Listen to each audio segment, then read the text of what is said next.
नमस्कार, मैं सुजल दवे। देश में चुनाव का माहौल है। हर जगह कोई न कोई नेता किसी न किसी रूप में मतदाताओं को रिझाने के लिए भाषण देते हुए नजर आते हैं, लेकिन भाषण कम, आक्षेप प्रति आक्षेप ज़्यादा दिखाई दे रहा है। इस परिस्थिति में मतदाता ये असमंजस में है कि चुनाव किन कारणों से लड़ा जा रहा है और किन मुद्दों पर लड़ा जा रहा है। हम भी मतदाताओं की जो असमंजस है उसको दूर करने के लिए एक प्रयास करते हैं। गुजरात के दौरे पे आए हुए हर एक नेता से मिलने का प्रयास करते हैं, उनकी विचारधारा, उनकी पार्टी की विचारधारा आप लोगों तक लाते हैं, और वो भी एक सरल शब्दों में। प्रयास होता है आपका मार्गदर्शन हो। इस वक्त मेरे साथ जुड़े हैं भाजपा के गुजरात के प्रभारी ओम माथुर, जो 2019 का चुनाव किन मुद्दों पे लड़ा जाएगा उस पर स्पष्टता करेंगे, और वो भी उन्हीं शब्दों में जिसे आप समझ सके। माथुर साहब, आपका मैं स्वागत करता हूँ। बड़ी असमंजस फैली हुई है पूरे देश में। आप गुजरात के प्रभारी है, काफ़ी अच्छी स्थिति बनाई हुई है भाजपा ने, पर देश की अगर मैं बात करूं तो मतदाता सुन सबका रहा है, लेकिन मार्गदर्शन उसको ये नहीं है कि 2019 का चुनाव किन मुद्दों पे लड़ा जा रहा है। तो मैं आपसे ये जानना चाहूँगा, ओम माथुर, 2019 का चुनाव किन मुद्दों पे लड़ा जाए वो स्पष्ट करें, और भाजपा किन मुद्दों से आगे बढ़ रही है। देखिए, एक तो मतदाता को आप कतई असमंजस में न माने। हिंदुस्तान का मतदाता बहुत समझदार है, बहुत विवेकशील है, और मतदाता जानता है मुझे किसे वोट देना है। रहा सवाल भाजपा पहले दिन से कह रही है भारतीय जनता पार्टी शुद्ध रूप से विकास के मुद्दे पे चुनाव लड़ेगी और चुनाव लड़ना चाहती है।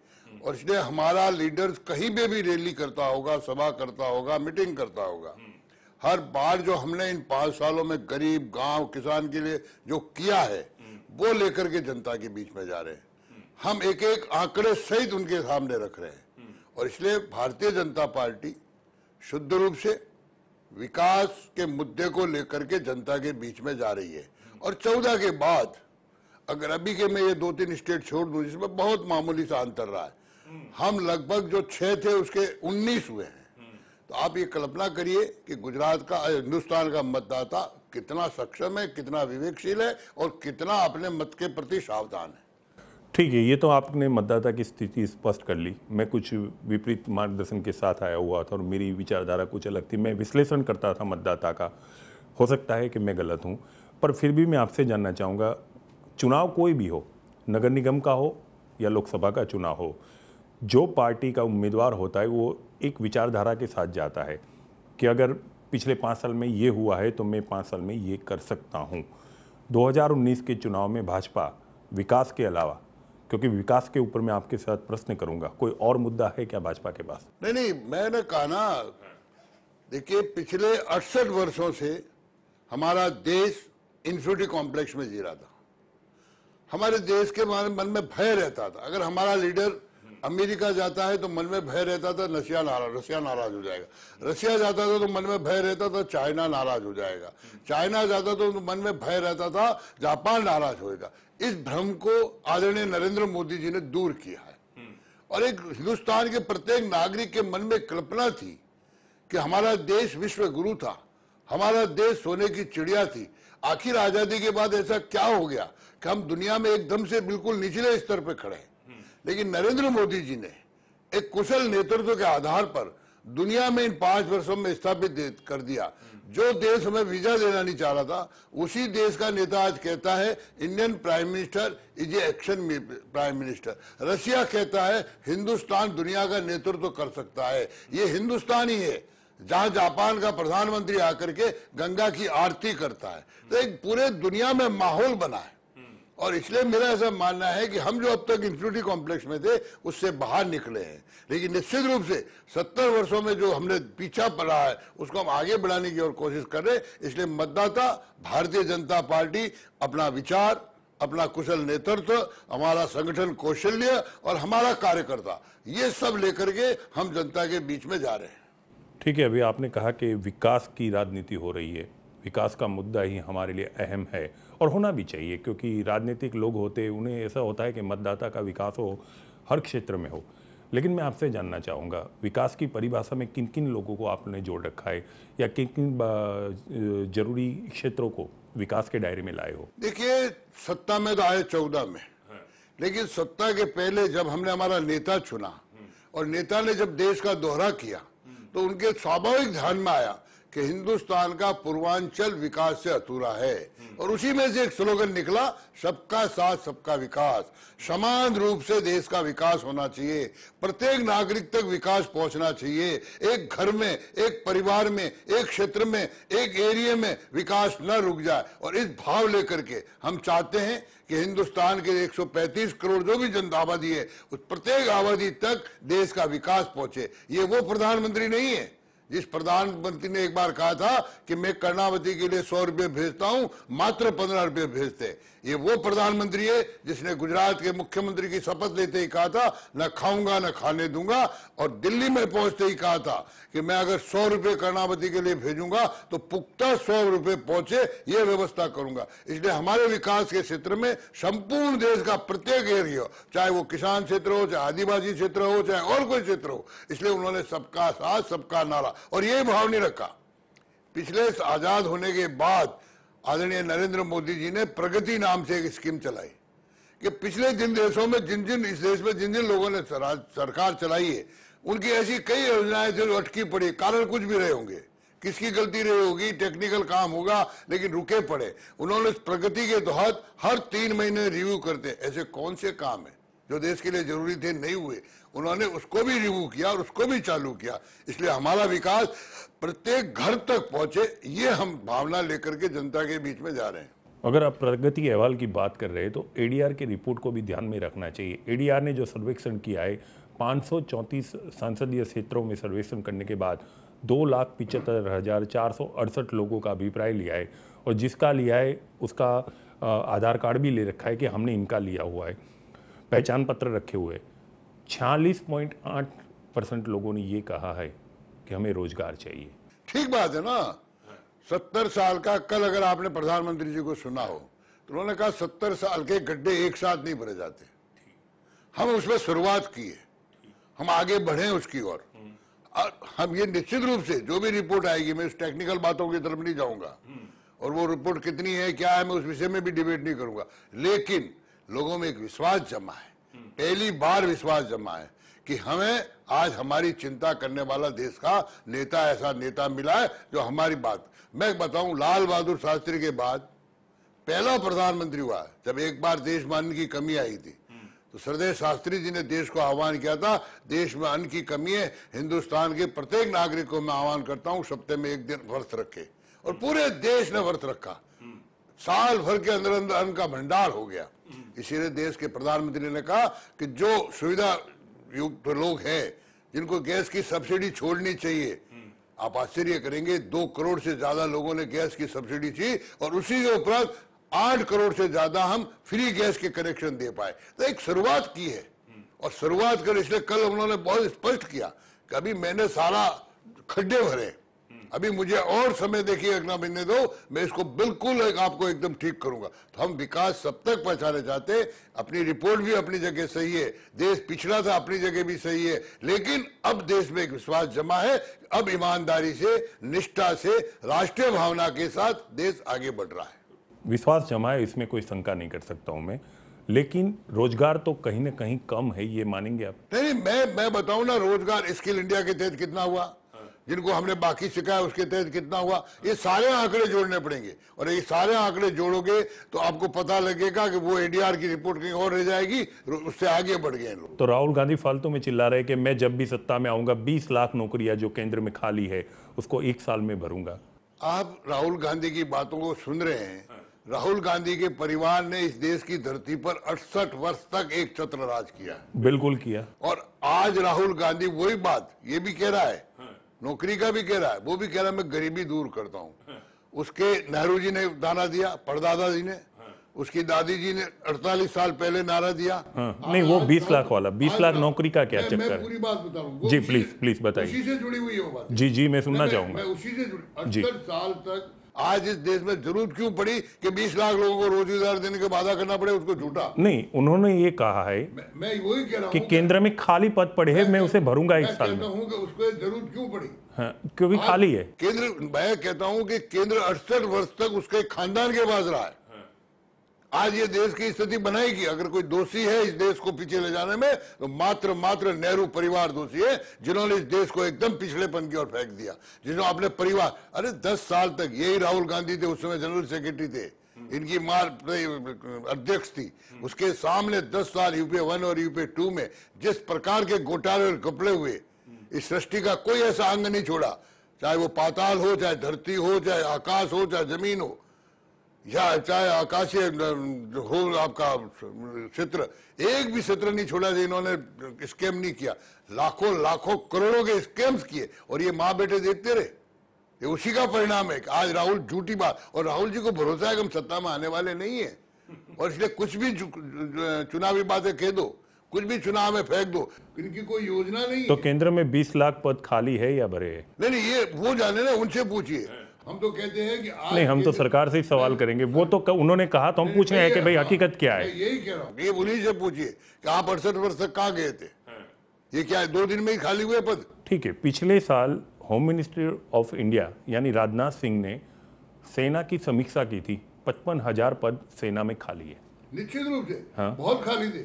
आज खाली है, थे नहीं। मैं कह रहा हूँ कि सही है ये, लेकिन आज तक सेना को बुलेट प्रूफ जैकेट नहीं मिली, आज तक सेना को ठीक प्रकार के जूते नहीं मिले, आज तक सेना को ठीक प्रकार से, ये अटल बिहारी वाजपेयी था जिसने शहीदों की बॉडी गांव तक पहुंचाने की, घर तक पहुंचाने की व्यवस्था की है।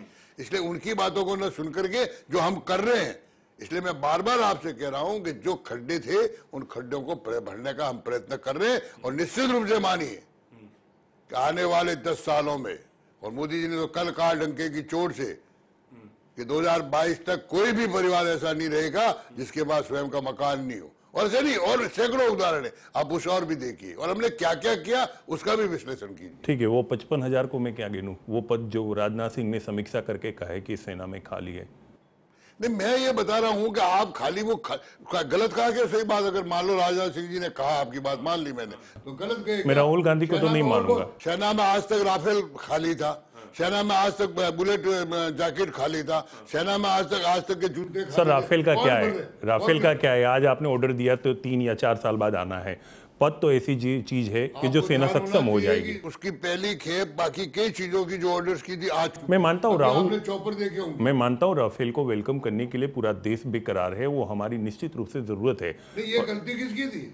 नहीं, गलती निश्चित रूप से, देखिए सर, विपक्ष की गलती थी, तभी तो आप सत्ता में हैं। विपक्ष नहीं, उस समय वो सत्ता में थे। मैं मानता हूँ इस वक्त वो विपक्ष में है। हमको टाइम मिला है, हम टाइम के अनुसार 5 साल हमारे और 68 साल उनके बैलेंस शीट लेकर के बैठ जाइए, फिर उस पर मैं डिबेट करूंगा। 1,35,000 उत्तर प्रदेश में पद खाली है। मैं ये कह रहा हूँ कि 5 साल उनके हमारे और 68 साल उनके, वो लेकर के मेरे साथ। सर, मैं सरकार से ही सवाल करूंगा, आप समझिए साहब। देखिए, पहले तो मैं सरकार नहीं, मैं मानता हूं आप प्रभारी है और आप दुनिया देश की राजनीति से जुड़े हुए व्यक्ति है। आप स्थानिक होते तो मैं ये सवाल नहीं करता, लेकिन आपसे तो ये उम्मीद कर सकता हूं, जब जनता स्पष्ट जानना चाहती है। मैं तो ये मानता हूं, चलो राहुल गांधी झूठ बोल रहे, मतदाताओं को दूसरी दिशा दिखा रहे, तो मैं वही मार्गदर्शन के लिए आया। उत्तर दे देता हूँ। आप चुनाव रिजल्ट आए उसके बाद इसी विषय पे मेरा इंटरव्यू ले लेना कि मतदाता क्या सोच रहा है, उसमें आ जाएगा जवाब। मतदाता तो निश्चित रूप से आपके बारे में सोचेगा, मैं तो पद के बारे में बोल रहा हूँ। जब एडीआर का रिपोर्ट आता है, मेरा ये कहना है, अगर हम कुछ नहीं कर रहे हैं। हाँ, मैं ऐसा कहाँ कह रहा हूँ सर? आप ही कह रहे हो ना। मैं कहाँ कह रहा हूँ? वो रिपोर्ट कह रही है। हाँ, रिपोर्ट कह रही है। राहुल गांधी कह रहा है। हाँ, कोई राहुल गांधी तो वो गलत कह रहे हैं या सही कह रहे हैं, वही आपसे मार्गदर्शन चाहता हूँ। मैं कहता हूँ कि मैं वो तो बहुत सही कह रहे हैं, गलत में डिबेट। मैं ये कहता हूँ कि चुनाव के बाद आप मेरा इंटरव्यू लेने आ जाना। राजनीतिक लोग का, राजनीतिक दल का या सरकार का मापदंड मतदाता होता है। मतदाता को लेकर के वो जो चुनाव रिजल्ट आवे, जब उसी दिन मेरा इसी बात पे इंटरव्यू ले लेना कि क्या हुआ, राहुल गांधी क्या कह रहे थे। जय जवान जय किसान लाल बहादुर शास्त्री ने एक हमें नारा दिया था और आप ही ने कहा कि पूरा देश अनाज से भर गया था। ऐसा एक सूत्र अपने पास आया था, अच्छे दिन आने वाले हैं। बड़ा आशावादी सूत्र था, पूरा देश इसके साथ जुड़ गया। अभी एक सूत्र आया है, मैं भी चौकीदार। तो मैं भी चौकीदार सूत्र को ओम माथुर किस तरह से लेते हैं? देखिए, जब प्रधानमंत्री जी ने शपथ ली उससे पहले 10 साल उन्होंने घपला हुआ, मैं पहले आपको बता चुका है विषय, लेकिन और स्पष्ट करता हूं। तब उन्होंने कहा था कि आपने देश में ऐसा एक चौकीदार बिठाया है जो 100 रुपये कर्णावती भेजेगा तो 100 रुपये कर्णावती पहुंचने की पुख्ता व्यवस्था करेगा। इसलिए कहा, इन्होंने चौकीदार का मजाक उड़ाया, आज उनको वो भुगतना पड़ रहा है, वो बैक हो रहे हैं, उससे गलती हुई हमारी।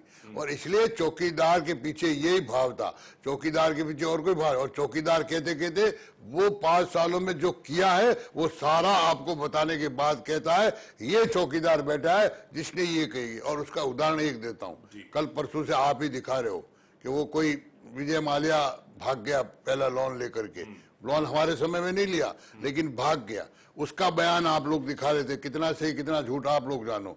वो दिखा रहे थे कि मेरा 9,000 बाकी था और 14,000 मेरे जब्त कर दिए हैं। तो ये है चौकीदारी का काम। देश का कोई प्रॉपर्टी कितना सही कितना गलत वो तो आप ही बता सकते हैं। नहीं, आप उन्होंने कहा कि मेरा 14,000 दे दिया, हमने तो जनता को दिखाया कि विजय माल्या कह रहे हैं। अब सही क्या है गलत वो तो सरकार में बैठे लोग ही कह पाएंगे। तो हम कह रहे हैं ना कि हमने 14,000 जब्त किए उनके, क्या है पहले घर पर। तो ये चौकीदार ये है, इसलिए चौकीदार कहा उन्होंने। और चौकीदार इसीलिए कहा कि चौकीदार जो आपने बिठाया है ये सेवक बन के बैठा है, ये प्रधान सेवक है, वो आपकी हर एक चीज की बारीक बारीक की जानकारी रखेगा। ठीक है, जब आपका इंटरव्यू करने के लिए आया तो मैं थोड़ा आपके बारे में जान रहा था, तो आपका जो विश्लेषण किया, एक मैं किसी को दरकिनार न करते हुए और न किसी की प्रशंसा करते हुए मैं आपसे एक सवाल करना चाहूँगा। आप पहले भी गुजरात के प्रभारी रह चुके थे, तब मैंने भाजपा की एक स्थिति देखी थी तो 3 डिजिट में चल रही थी। उसके बाद 2 और प्रभारी जुड़ गए, मैं नाम लेना नहीं चाहता पर फिर भी सार्वजनिक है, तो भूपेंद्र यादव और दिनेश शर्मा भी जुड़ चुके थे। भाजपा की स्थिति 2 डिजिट में आ गई। अब ओम माथुर दोबारा गुजरात के प्रभारी आए, तो क्या ये मान सकता हूं कि भाजपा की स्थिति कमजोर थी और उसको मजबूत बनाने के लिए आप आए? चुनाव रिजल्ट्स को प्रभारी से जोड़ के नहीं देखना चाहिए। निश्चित रूप से मीडिया का काम है कि सारा विश्लेषण करे, लेकिन चुनाव प्रभारी को लेके डिजिट 2 डिजिट या 3 डिजिट या 4 डिजिट, प्रभारी का ही तो काम होता है कि उम्मीदवार परफेक्ट है या नहीं है। मैं बात पूरी कर रहा हूँ। ये पार्टी कार्यकर्ता आधारित पार्टी है। इस पार्टी में कार्यकर्ता अगर अलर्ट रहता है, कार्यकर्ता अगर एकदम संकल्प रहित रहता है, सहित रहता है, तो निश्चित रूप से वो हर चुनौती को पार करता है। निश्चित रूप से 17 में हमारा थोड़ा सा नीचे, हम काफी सीटें पीछे थे, यानी ऐसा नहीं है, इससे पहले भी कैसी कई संकट आए, लेकिन सरकार हमारी बनी। लेकिन उसके बाद तुरंत ये पार्टी खाली चुनाव देख के चुनाव में नहीं लगती है। ये चुनाव देखना, अब लोकसभा पूरा होते होते हम अगले विधानसभा की तैयारी में लग जाएंगे। तो पार्टी हर साल एक सिस्टम के साथ आगे बढ़ती रहती है। जिस पार्टी को गांव और कस्बों की पार्टी कहा जाता था, आज वो दुनिया की सबसे बड़ी पार्टी बनी है और मेरे जैसे लाखों लाखों कार्यकर्ताओं के योगदान से बनी है। और ये ऐसा नहीं होता। और मैं यहाँ अभी आने के बाद 7,000 किलोमीटर बाई रोड घूम चुका हूँ। 25, हाँ तो ठीक है ना, लेकिन इसका कारण प्रभारी नहीं रहता है। प्रभारी का काम होता है नीचे के तंत्र को ठीक मजबूती से करना। लेकिन मेरे पहले भी चुनाव के बीच में जो पंचायत राज के चुनाव हुए हैं, नगर पालिकाओं के चुनाव हुए, उसमें पार्टी ने बहुत अच्छा प्रदर्शन किया। वो आपके 17 को पीछे छोड़ के अच्छा प्रदर्शन किया। इसलिए इन सारी चीजों को प्रभारी से नहीं देखना। मैं पार्टी का कार्यकर्ता हूँ, कार्यकर्ता के नाते जहाँ कहीं भी भेजते हैं काम में मैं जाता रहता हूँ। ठीक है, आपने 7,000 किलोमीटर का दौरा किया है चुनाव में, और खास करके मैं मानता हूँ वहाँ तक गुजरात की आप बात कर रहे हैं, तो क्या स्थिति नजर आ रही है आपको? देखिए, मैं जब 14 में यहाँ प्रभारी था, लोकसभा में नहीं था, और जब हमने 26 का लक्ष्य दिया था तो आप लोगों के मन में नहीं जम रही थी बात, और स्वाभाविक था कि 26 आज तक गुजरात के इतिहास में नहीं आई थी। लेकिन हम नीचे का मर्म समझ रहे थे, हम नीचे की जानकारी ले रहे थे, तो नीचे हमें करंट दिख रहा था और हम डंके की चोट कह रहे थे 26 की 26 सीट जीतेंगे, और हमने 26 की 26 सीट जीती है।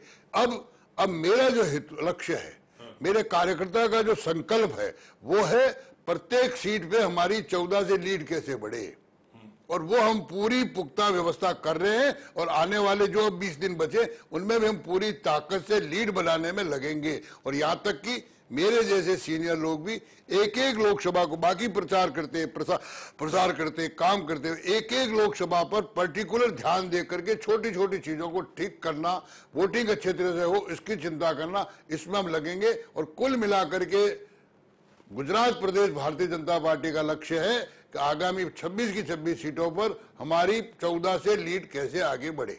ठीक है, मतलब लीड बढ़ा रहे हो, मतलब 26 तो पक्का तय है, निश्चित तय है, मान के चलिए, कोई उसमें संकोच नहीं। तो आपसे जानना चाहूंगा कि अहमदाबाद पूर्व है, महसाना है, सूरत, वहाँ उम्मीदवार घोषित करने में कहाँ दिक्कत आ रही है? इंतजार करिए, उम्मीदवार भी टाइम पर घोषित होंगे। हाँ। थोड़ी बहुत आपको भी स्टोरी बनाते रहना चाहिए, मन चलता रहे, जनता का भी मन चलता रहे, इसलिए आपको भी चलते रहना चाहिए। मतदाताओं पे आपने विशेष ध्यान दिया हुआ है, और खास करके जो पार्टी आपसे जो बातचीत हुई उसमें आपका मन पड़ा, तो पार्टी का जो जमीनी स्तर का जो कार्यकर्ता होता है उस पर आप ज़्यादा विश्वास रखते हैं। तो भाजपा के अंदर जो जमीनी कार्यकर होता है, जिसको हम प्राथमिक सभ्य वगैरह कहते हैं या बूथ पे तैनात सैनिक कहते हैं पार्टी का, उसकी क्या जिम्मेदारियां होती है? देखिए, मैं बूथ के सैनिक को, अगर फौज की जो भाषा आप बोल रहे हैं सैनिक, तो सैनिक को मैं हरावल का दस्ता बोलता हूँ।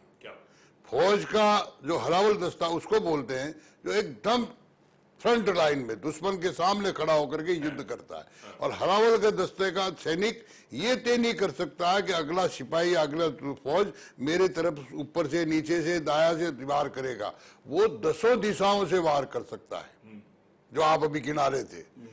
और हमारे हरावल दस्ते का सैनिक यानी मेरा बूथ का कार्यकर्ता, वो इतना सक्षम होना चाहिए कि 10 दिशाओं के वार को प्रत्युत्तर देके उसको परास्त करे और विजय श्री प्राप्त करे। और ये मेरी उस बूथ के सैनिक से या बूथ के कार्यकर्ता से मेरी अपेक्षा है, मेरी पार्टी की अपेक्षा है। ओम माथुर के बारे में ऐसा कहा जाता है कि गुजरात में कम से कम 10,000 से ज़्यादा कार्यकर ऐसे हैं जिनको शक्ल से और नाम से वो जानते हैं। किसी भी पार्टी की मीटिंग हो या सभा हो तो माथुर साहब चले जाते तो तुरंत बोलते, रमेश इधर आजा, मुझे बता वहाँ गोजारिया में क्या चल रहा है, क्या स्थिति है, क्या परेशानी है, क्या अपेक्षा है, क्या पूरी हुई, क्या बाकी रही, वगैरह वगैरह है। ये बात कितनी सही है? देखिए, मैं 2010 से यहाँ काम कर रहा हूँ और उससे पहले मैं 2001 से 2004 लोकसभा तक मध्य प्रदेश में रहा। उससे मैं पहले लगभग 12 साल तक भारतीय जनता पार्टी का संगठन महामंत्री राजस्थान में रहा। उससे पहले मैंने लगभग 10 साल पूरे देश में किसान संघ का राष्ट्रीय दायित्व के नाते काम किया। आपका 84 का 82 का किसान खेडूत आंदोलन जो हुआ उस पर भी मैं आना रहा। मेरा एक संबंध बनाने का आदत है। मैं यहाँ नहीं, आप मुझे मध्य प्रदेश के भी नाम पूछोगे तो मैं बता सकता हूँ, एरिया बता सकता हूँ। मुझे आप उत्तर प्रदेश को तो पूछोगे तो बता सकता हूँ। मेरा स्वभाव है कार्यकर्ताओं में रहना। क्यों, मैं अपना आपको कार्यकर्ता पहले मानता हूँ, बाद में मैं ओम प्रकाश मानता हूँ। और इसलिए स्वाभाविक रूप से ये बात आप सही कह रहे हो कि लगभग काफ़ी लोगों के नाम भी जानता हूँ, संख्या अंख्या तो आप जाने, लेकिन कोई ऐसा तालुका नहीं होगा जहाँ मेरा सीधा लाइव कांटेक्ट नहीं है। मैं रात को भी फ़ोन कर लेता हूँ, जैसे कल मान लो 4 लोगों की डिक्लेयर की तो मैंने वहाँ से नीचे हर सीट के फीक बैग कार्यकर्ताओं से सीधी बात करता हूँ। तो ये मेरा स्वभाव है। आज भी राजस्थान में 2001 से लगभग अन्य क्षेत्रों में काम संभाला हूँ, लेकिन मेरा लाइव कॉन्टेक्ट सब जगह रहता है, मेरा स्वभाव है। ठीक है, तो गांव का रहने वाला हूँ तो मुझे कल्चर मेरी गांव की है। मैं बहुत छोटे से गांव, आज मेरे गांव में 700, तो बहुत छोटे गांव में पला बड़ा हूँ, इसलिए मुझे ये लोगों के बीच में रहना, चौपाल पे बैठना, जो जिसको आप खाटला बैठक कहते हो, उससे बैठने का आनंद आता है। ये मेरे जीवन की शैली है। आपने सही जवाब दिए, सारे सवालों के जवाब लोगों को उपयोग में आए ऐसे दिए। एक सवाल है सरकार के सामने और विपक्ष बार बार इस चीज़ को उठा रहा है, और कई मानिए तो देश में ये सवाल है, किसानों के बारे में सरकार ने कुछ नहीं सोचा। किसानों का असंतोष कैसे दूर करेंगे आप? देखिए, कतई किसान का संतोष नहीं है। पहली बार किसान के बारे में, आजादी के बारे में देश के प्रधानमंत्री ने, वर्षों से स्वामीनाथन आयोग की रिपोर्ट लागू होनी चाहिए, नरेंद्र मोदी ने लागू की। वर्षों से किसान की मांग थी कि हमारी सोइंग से पहले एमएसपी घोषित होनी चाहिए, नरेंद्र मोदी ने घोषित की। हाँ, अब उसकी व्यवस्था में स्टेट गवर्नमेंटों ने से वो किया नहीं किया, हम लोकतांत्रिक और प्रजातांत्रिक गवर्नमेंट में व्यवस्था करते हैं, उसमें अंतर है। लेकिन अभी उसको पुख्ता करनी, ये भी मैं मान सकता हूँ आपके चैनल पे। लेकिन पहली बार कोई सोच सकता है कि अब जो आने वाली फसल में मुझे क्या बोना है उसका भाव पहले दिन पता लग जाता है। अगर ये बोएगा तो ये भाव मिलेगा, ये बोएगा तो ये भाव मिलेगा। इसलिए किसानों के बारे में जितना नरेंद्र मोदी जी ने सोचा है, और वो तो हम तो कह रहे हैं ना, 2022 तक किसान की आय हर हालत में दुगनी करके छोड़ेंगे हम। पहली बार किसान को अपने हेल्थ कार्ड के बारे में सोचा कि सॉइल हेल्थ कार्ड बनाया जाए। पहली बार जो यूरिया की कालाबाजारी हो रही थी, यूरिया, आज पूरा एनसीआर घूम लीजिए, हर गांव में यूरिया के ट्रक खाली होते, जिससे दूध बनता, किटा बनता, सब बंद कर दिया। यूरिया फैक्ट्री को आदेश हो गया, अब यूरिया बनेगा भविष्य में तो नीम कोटेड यूरिया बनेगा। तो किसान के बारे में जितना मोदी जी ने सोचा है, जितना इस एनडीए की सरकार ने सोचा है, उतना शायद आज तक किसी ने नहीं सोचा। इसलिए भारतीय जनता पार्टी या नरेंद्र मोदी या एनडीए सरकार हर वर्ग को, किसान ही नहीं, हर वर्ग की चिंता करके आगे बढ़ रही है। सर, हम ये चर्चा कर रहे हैं तो आपकी जानकारी के लिए बता दूं कि राजकोट के पास यहाँ से 200 किलोमीटर ये 1000 किसानों को, देख रहा हूँ, ये चलेगा, ये निश्चित रूप से चलेगा। इन किसानों की मांग क्या है? फसल बीमा दे दीजिए, पानी दे दीजिए। पानी जब वर्षा ही कम हुई, मुझे बताइए ना, सरदार सरोवर डैम की नींव नरेंद्र मोदी ने नहीं रखी या बीजेपी ने नहीं रखी? 121 मीटर क्यों नहीं की? 40, 42, 43 साल तक एक छत्र ऊपर और नीचे इनकी सरकार थी, कहाँ कमी आ रही थी? पर पानी मतलब राजकोट में तो नहीं पहुंचा है। हम किसान के बारे में सोच रहे। लगाने में इन्होंने पूरे 10 साल लगाए यूपी ने। ये गेट नरेंद्र मोदी था जो सुप्रीम कोर्ट तक लड़कर के गेट लगे। इसलिए आप देखिए, ये इससे पहले कच्छ में पानी क्यों नहीं पहुंचा पाए? कच्छ में हमने पहुंचाए। आज कच्छ देख के आइए, किसकी बदौलत वहां आम के बगीचे खड़े हुए, किसकी बदौलत आज खेती हो रही है वहां। इसलिए आप जनता, आप हर साल यानी 70 साल का पाप हमको एक दिन में, आप ये तो सोचिए ना कि जिस गंगा की आलोचना कर रहे थे, आज उसी पार्टी के जनरल सेक्रेटरी को आचमन लेना पड़ा है। गंगा का आचमन तो लिया, हाँ, वो भी वाराणसी में। तो ये शुरुआत हुई है ना, यानी गंगा वहां स्वच्छ थी ना। तो इसलिए हम दिखावा नहीं कर रहे हैं, हम खाली घोषणा नहीं कर रहे हैं, हम घोषणा को धरती पर उतारने तक की व्यवस्था कर रहे हैं। ठीक है, मैं आपके व्यस्त शेड्यूल को देखते हुए इस चर्चा को यहीं रोकना चाहूँगा, लेकिन मैं एक सवाल का जवाब निश्चित रूप से आपसे लूँगा। देश में स्थिर सरकार का क्या महत्व होता है? मैंने बताया हो, हाँ, कि देखिए, स्थिर सरकार देश ने 68 वर्षों तक एक परिवार की देखी है। हाँ।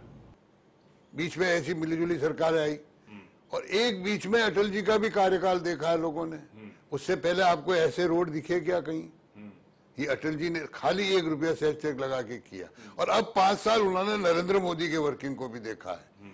और इसलिए स्थिर से ज्यादा देश की जनता, देश का मतदाता चाहता है कि नरेंद्र मोदी जैसा व्यक्ति लगातार इस देश में रहना चाहिए। उसको महसूस हो रहा है मेरे घर का, मेरे गांव का, मेरे मोहल्ले का व्यक्ति बड़ा प्रधान बना है, ये परमानेंट रहेगा, तो मेरे घर में जो आज तक सुविधाएं थी वो सब ठीक होगी, उससे मेरा भला होगा, उससे मेरे मोहल्ले का भला होगा, मेरे गाँव का भला होगा, मेरे परिवार का भला होगा, इस भाव से देख रहा। इसलिए देश की जनता स्थिर सरकार के साथ साथ आदरणीय नरेंद्र मोदी को भी स्थिर देखना चाहती है, बड़ा प्रधान की जगह पर। तो मैं यहाँ चर्चा को विराम देता हूँ, और आपने हमारे से बात की, बहुत बहुत धन्यवाद सर। आपके राजनीतिक जीवन के लिए और भाजपा के लिए ढेर सारी शुभकामनाएं। तो ये थे ओम माथुर, गुजरात के प्रभारी। आपने देखा होगा, हमने देश के अंदर जो चल रहे थे काफ़ी मुद्दे, और जो लोग चाहते थे जिसके जवाब, उनसे लेने का प्रयास किया। पूरी चर्चा को आपने देखना है और आपको तय करना है कि उनमें जवाब है या नहीं है। लेकिन अंत में उन्होंने बहुत अच्छी बात कही है, देश में एक स्थिर सरकार होनी चाहिए। और वाकई दोस्तों, स्थिर सरकार होती हो तो स्वतंत्र रूप से वो काम कर पाती है, मुक्त रूप से काम कर पाती है, निर्भय होकर काम कर पाती है। लेकिन स्थिर सरकार आती कहाँ से? स्थिर सरकार न तो मैं बना सकता हूँ, न तो ओम माथुर बना सकते हैं। स्थिर सरकार बना सकते हैं आप, और आप तभी बना पाओगे कि आप चुनाव के दिन मतदान करेंगे। तो मैं आप लोगों को कहता हूँ, देश के लिए, अपने लिए, अपनी आने वाली पीढ़ियों के लिए हो सके तो मतदान कीजिए, निर्भय होकर मतदान कीजिए, निश्चित होकर मतदान कीजिए। और मतदान से पहले ऐसी कई चर्चा हम आपके सामने लाएंगे, उनको देखिएगा, समझिएगा, और उसके बाद पर मतदान कीजिएगा। चर्चा को यहीं रोकता हूं, फिर ऐसे ही एक सक्सेस के साथ बहुत जल्द आपसे रूबरू कराऊंगा। मुझे इजाज़त दीजिए, नमस्कार।